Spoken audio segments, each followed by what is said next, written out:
Online part time ജോലി വാഗ്ദാനം ചെയ്ത് തട്ടിപ്പ്. വളപട്ടണം സ്വദേശിക്ക് 37,000 രൂപ നഷ്ടമായി. വാട്സപ്പ് വഴി വന്ന ഓൺലൈൻ പാർട്ട് ടൈം ജോലി ചെയ്ത് പണം സമ്പാദിക്കാം എന്ന സന്ദേശം കണ്ട് പണം നൽകിയ വളപട്ടണം സ്വദേശിക്കാണ് 37,000 രൂപ നഷ്ടമായത്. പാർട്ട് ടൈം ജോലി എന്ന പേരിൽ പലതരത്തിലുള്ള ടാസ്കുകൾ നൽകിയാണ് പരാതിക്കാരനെ തട്ടിപ്പിനിരയാക്കിയത്. ടാസ്ക് ചെയ്യുന്നതിനായി പണം നൽകിയാൽ ടാസ്ക് പൂർത്തീകരിച്ചു കഴിഞ്ഞാൽ പണം ലാഭത്തോടുകൂടി തിരികെ നൽകും. അതുവഴി കൂടുതൽ പണം സമ്പാദിക്കാം എന്നാണ് വാഗ്ദാനം. തുടക്കത്തിൽ ലാഭത്തോടുകൂടി പണം തിരികെ ലഭിക്കുമെങ്കിലും പിന്നീട് കൂടുതൽ പണം ആവശ്യപ്പെട്ട് ടാസ്ക് പൂർത്തീകരിച്ചാലും പണം തിരികെ നൽകാതെ വഞ്ചിക്കുന്നതാണ് ഇത്തരക്കാരുടെ രീതി. ഇത്തരത്തിൽ നിരവധി പേരാണ് തട്ടിപ്പിന് ഇരയായിട്ടുള്ളത്. പലരും ലക്ഷങ്ങൾ നഷ്ടമായവർ.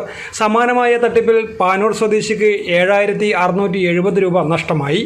മറ്റൊരു പരാതിയിൽ വ്യാജ ഇൻസ്റ്റാഗ്രാം അക്കൗണ്ട് നിർമ്മിച്ച് തലശ്ശേരി സ്വദേശിനിയുടെ കയ്യിൽ നിന്നും 15,000 രൂപ തട്ടിയെടുത്തു.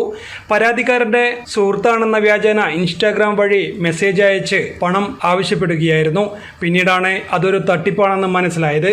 തുടർന്ന് പോലീസിന് പരാതി നൽകുകയായിരുന്നു. വ്യാജ ജിയോ വെബ്സൈറ്റിന്റെ ലിങ്ക് വഴി മയിൽ സ്വദേശിക്ക് നഷ്ടമായത് 2,988 രൂപ. ഫേസ്ബുക്കിൽ വന്ന വെബ്സൈറ്റിന്റെ വ്യാജ ലിങ്കിൽ ക്ലിക്ക് ചെയ്ത് UPI പിൻ നൽകിയതോടെയാണ് പണം നഷ്ടമായത്. ഇൻസ്റ്റാഗ്രാം, ടെലിഗ്രാം, ഫേസ്ബുക്ക്, വാട്സപ്പ് തുടങ്ങിയ ഓൺലൈൻ മാധ്യമങ്ങൾ ഉപയോഗിക്കുന്നവർ ഇത്തരം സൈബർ കുറ്റകൃത്യങ്ങളെക്കുറിച്ച് ജാഗ്രത പുലർത്തേണ്ടതും വ്യാജ വാഗ്ദാനങ്ങളിൽ വിശ്വസിച്ച് പണം നൽകുകയോ ചെയ്യരുത്. ഇത്തരം കുറ്റകൃത്യങ്ങൾ ശ്രദ്ധയിൽപ്പെട്ടാൽ 1930 എന്ന നമ്പറിൽ വിളിച്ച് അറിയിക്കുകയോ www.cybercrime.gov.in എന്ന വെബ്സൈറ്റിൽ പ്രവേശിച്ച് പരാതി രജിസ്റ്റർ ചെയ്യാവുന്നതോ ആണ്.